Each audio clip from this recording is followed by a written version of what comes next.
Hops are the female flowers of the hop plant, Humulus lupulus. The hop plant is a climbing herbaceous perennial, usually trained to grow up trellises made from strings or wires in a field called a hop yard.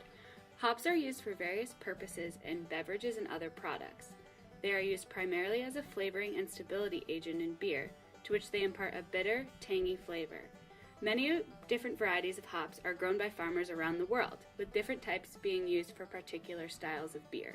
In the 1880s, New York produced over 20 million pounds of dried hops, and there are about 40,000 acres used to produce these hops. Unfortunately, disease pressure from downy mildew and powdery mildew, along with aphids, spiders, and mites, made production difficult and not cost-effective. As a result, the industry started to move to the Midwest and the Pacific Northwest away from the disease pressure. There has been a resurgence of hops in the area. In the past 10 years, hop production has increased exponentially in New York State and will continue to expand due to the Farm Brewing Law implemented in 2013. The law works to incentivize the production of hops and other locally grown brewing products in the region. In the past 4 years alone, hop acreage has increased from less than 50 acres to over 130 acres. Additionally, in this time frame, the number of craft brewers have increased from 35 to about 130. This increase is due to an interest in wet hops or fresh hops, an upsurge in interest in high-quality beer, and a need for more varieties in the types and tastes of beer. Good Nature Brewery in Madison County is just one of the craft breweries driving the demand for local hops. What started as a small microbrewery initiative turned into a larger craft brewery complete with a tap room that has continued to grow as the demand for their award-winning ales has increased. Due to their size, they must follow the newly instated Farm Brewing Act. The Farm Brewing Act was passed by Andrew Cuomo and was put into effect in 2013. It was designed to increase the demand for locally grown products to further increase economic impact and create new businesses surrounding the brewing industry. Under the new law, in order to receive a farm brewery license in New York State, the beer must be made primarily from locally grown farm products. Today, at least 20% of the hops and 20% of all other ingredients must be grown or produced in New York State. Starting in 2018, no less than 60% of the hops and 60% of all other ingredients must be grown or produced in the state. From 2024 on, no less than 90% of the hops and 90% of all other ingredients must be grown in the state. However, the law mentions that if local ingredients such as hops are unavailable to purchase, then they can buy elsewhere. In order to supply enough local hops for craft breweries in the years to come, hops production must increase in New York. Currently, farmers in New York are growing on a small scale on an acre or two. This makes prices of local hops not competitive in the hops market when comparing to hops grown in the Pacific Northwest. Due to economies of scale, as hops production increases and farmers expand the size of their farms, the price of local hops will go down and allow for more healthy competition.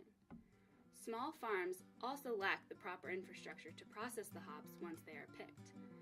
Hops can be dried, pelletized, or fresh, and all three require different processing immediately after picking. This lack of infrastructure also bumps up prices because it requires farmers to bring their harvest elsewhere to have them processed. Potential future investment in the hops industry could help bring the necessary infrastructure to support large-scale hops farms to New York State and continue to bring the price of hops down. Saranac Brewery is a large brewery in Utica, New York. They do not have to follow the Farm Brewing Act, but still source a small portion of their hops locally from Roble Farm. If the proper investment occurs and hops production increases, there could potentially be a market for local hops outside of craft breweries.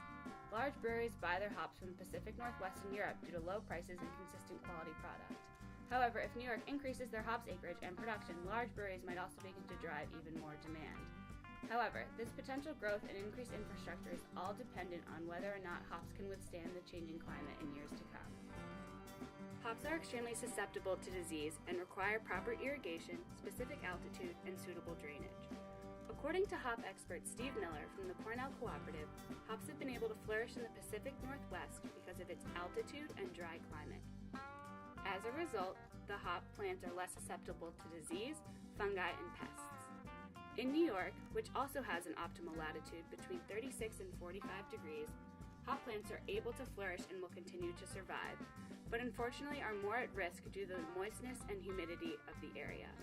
Among the other problems that we had this year, a lot of it related to humidity, is that we had a lot of fungal problems. There's something here that's called downy mildew and powdery mildew, which a lot of plants, hop plants, are very susceptible to, and different molds and funguses that will get onto the plant as well. As you have a hop cone hanging, the hop cone is much like a pine cone with all those little bracts or like little leaflets that almost act like shingles. If you get water up in the inside of it, everything almost insulates it from the sun so it doesn't dry out very easily. So you need some good air movement down through here, which is why I was mentioning earlier that we like to have the wind go from west to east down through the hop yard. But also, with those funguses, unless you're going to use chemical pesticides, which is probably the only commercially viable thing to do on a larger scale, if you're not going to use those, then you have to use some other method to try to dry this out and desiccate some of these problems that are out there. Molds and mildews don't take very well to very dry conditions, which is why the hops grow very well out in the Pacific Northwest, where they have plenty of groundwater supply runoff from the glaciers, but the atmospheric conditions are bone dry. Here, what we had to do is I experimented with some things to try to change the pH of the plant. I came out here also every day and I sprayed them with a mild acid solution. And that acid solution would actually change the pH of the plant systemically so that the funguses couldn't latch on, the mildews couldn't latch on and hold on to that plant. And I was trying to attack those funguses and mildews from the inside out. It seemed to work fairly well this year, but not without a lot of work. It's just an awful lot of hours of spraying and outside of the other field work that goes into the agronomics. Day length, chill temperatures, dormancy periods, and weather conditions play a vital role in the survival of hops plants. Hops need at least 2 months of dormancy prior to growth in the end of the spring, early summer. He emphasized the impact hail and wind damage could have on growth due to the fragility of the hops flowers. Hops can easily be knocked over by the wind, and flowers and cones are extremely susceptible to damage. Additionally, hops require a lot of nitrogen, potassium, and phosphates, a specific pH, and a particular amount of drainage and till.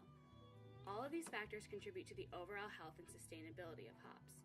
Water, pH, and the nutrients can be controlled by proper irrigation and fertilization, but unfortunately, old soils with clay do not drain well and are not loamy enough for growth. In New York State, we are at an advantage due to the rockier soil types for proper drainage. We have access to water for irrigation and have land that is in direct sunlight and is flat or has a gentle slope with good air circulation.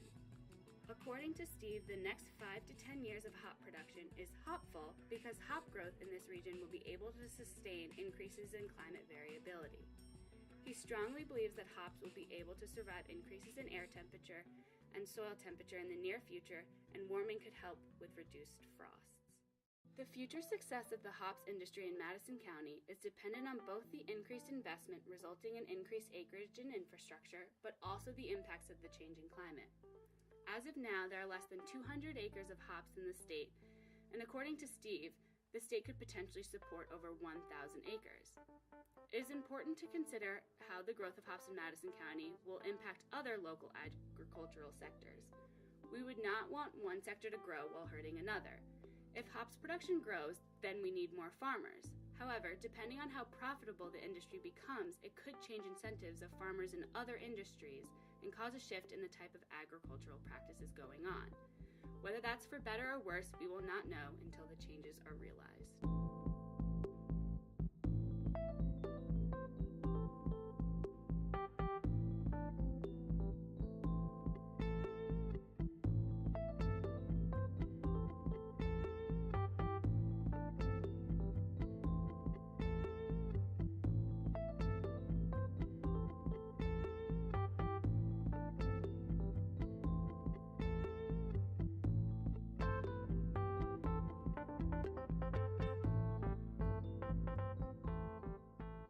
My friend.